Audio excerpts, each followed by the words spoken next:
अभी जितने भी हमारे नुमाइंदगान ने बात की, जितने भी वेंडर्स हैं वो ये कह रहे हैं कि नहीं जी, बड़ी तो नहीं, वही पुरानी वाली हैं।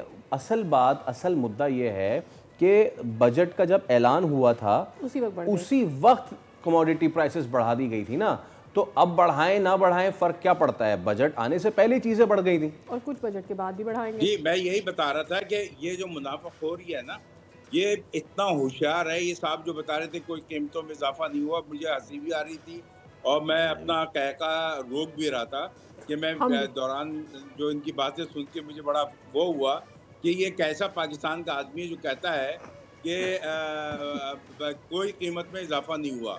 और पंजाब क्या, सिंध क्या, बलूचिस्तान क्या और केपी के क्या, पूरे पाकिस्तान में बेपनाह इजाफा कर दिया गया है। अशिया सर्फ, अशिया ज़रूरिया, अशिया सर्फ, अशिया ज़रूरिया रोज़मर्रा की जो चीज़ें हम इस्तेमाल करते हैं, मैं उसकी बात कर रहा हूँ। सब्ज़ी, तरकारी है, गोश्त है। अब गोश्त तो जो अभी ये तो अल्लाह का शुक्र है कि हमारे इस्लाम में कुर्बानी का एक सिलसिला शुरू हुआ हुआ है, तो लोग 6-6 महीने के लिए लोग जो है वो अपने घरों में गोश्त जमा कर लेते हैं। जो बेचारे नहीं कुर्बानी कर सकते वो इधर-उधर से लेके। अच्छा फाकम साहब, ये हमारा ना कोई सब्सक्राइब करें और बेल दबाएं ताकि कोई खबर रह न जाए।